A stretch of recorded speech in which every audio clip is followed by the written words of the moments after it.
Hello and welcome friends. आज हम एक ज़रूरी टॉपिक पे बात करने वाले हैं।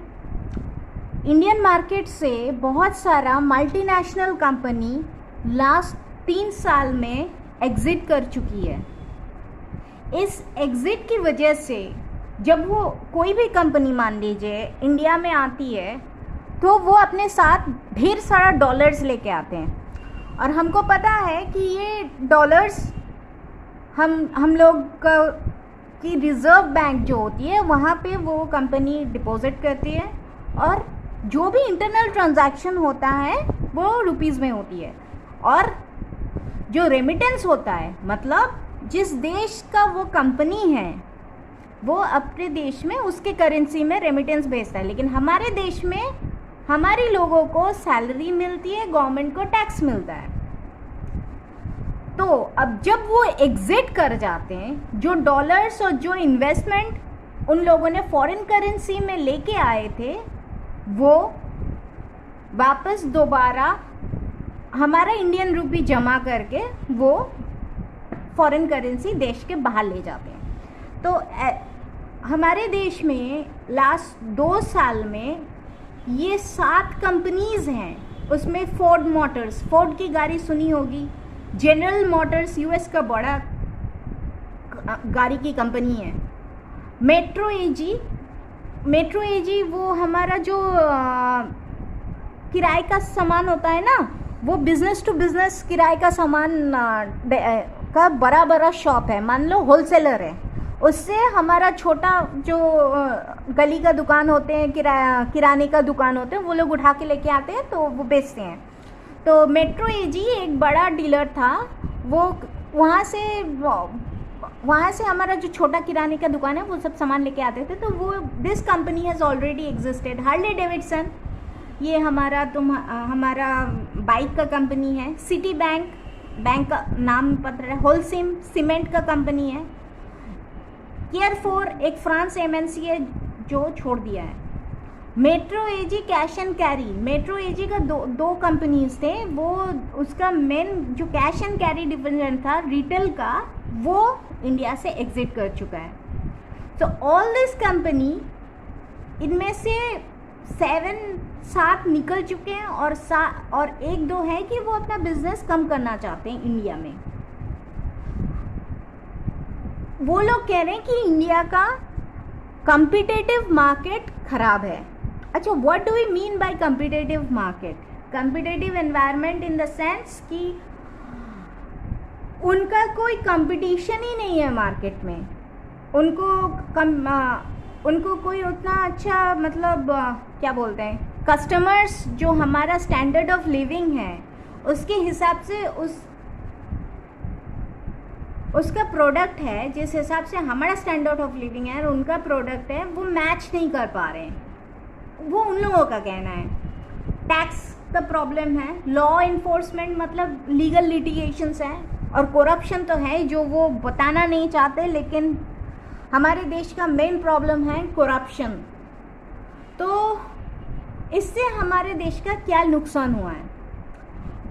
देखिए, यूएस इंडिया को चाइना का ऑपोजिट समझता है, मतलब ऑपोजिट नहीं, चाइना का ऑल्टरनेटिव। मतलब चाइना में मैक्सिमम मैन्युफैक्चरिंग होती है, ठीक है।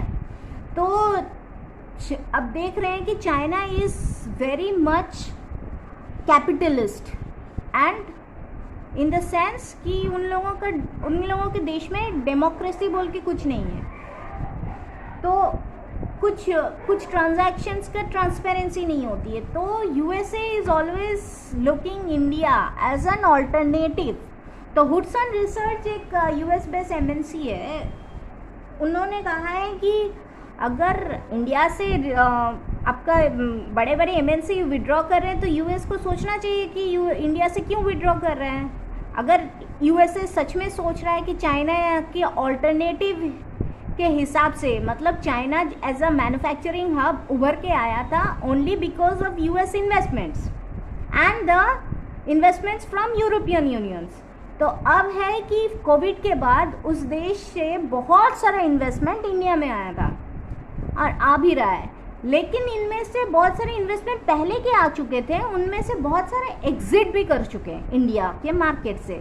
So this is a alarming situation both for the government, that कोई लेबर का इशू है, कोई करप्शन के इशू है.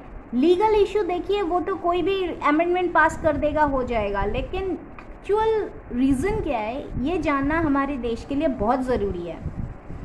तो 2009 से 2021 तक हमारे देश में जितना फॉरेन करेंसी आया था उसका ज़्यादा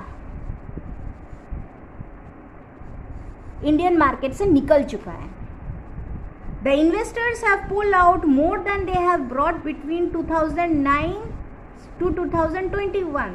मतलब 2009 से 2021 लगभग कितना साल होते हैं, 11 साल, 12 साल में 1.8 लाख करोड़ उन लोगों ने निकाल लिया.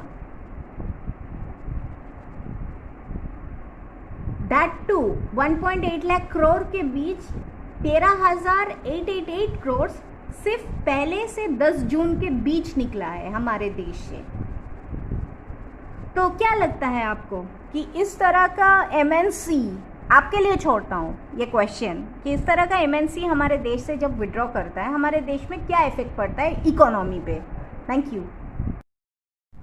तो नोट करने वाली पॉइंट ये है कि ये जो कंपनीज हमारे देश से पुल आउट कर रहे हैं तो इसका कोई जियोपॉलिटिकल इम्प्लीकेशंस है या नहीं? ऑफ कोर्स है. देखिए, चाइना हमेशा इंडिया को अपना कंपटीटर मानता है, but China being a socialist economy as well as a capitalist economy, they are वो लोग इंडिया से जीडीपी के आंकड़े से ज़्यादा ऊपर नहीं है, लेकिन उनका जो मैन्युफैक्चरिंग स्टैंडर्ड है, जिनका रिसर्च पे खर्चे होते हैं, वो लोग काफ़ी ऑर्गेनाइज्ड है कंपेयर टू इंडिया. तो डेटा में देखा जाए कि लास्ट 8 मंथ में 8 lakh crore foreign currency India से बाहर गई है और 18 जुलाई को 3.4 ट्रिलियन डॉलर ऐड हुआ है इंडियन इकोनॉमी में. आप देख सकते हैं अचानक से देयर सेंसेक्स बहुत ऊपर गया है, 52,000 के आसपास रनिंग हो रहे थे, अभी 55,000 क्रॉस कर चुके हैं.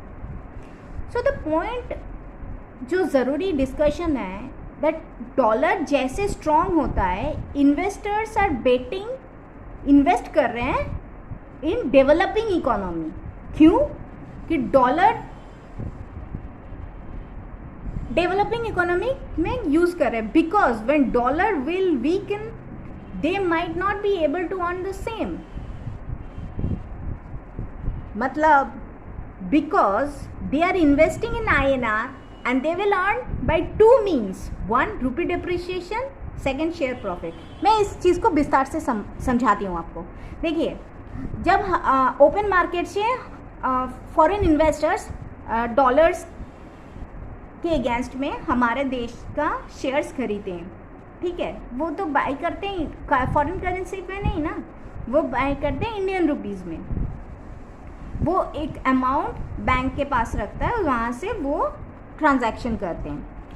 तो जब वो एग्जिट करते हैं हमारे देश से, एक तो है कि शेयर वैल्यू, मान ली कैपिटल गेन्स जो होते हैं एक साल के ऊपर अगर किसी को होल्ड कर दिया तो वो कैपिटल गेन में जाते हैं, और अदरवाइज 1 साल के नीचे अगर वो खरीद के बेच के निकल जाते हैं, that is called short term gains, short term capital gain.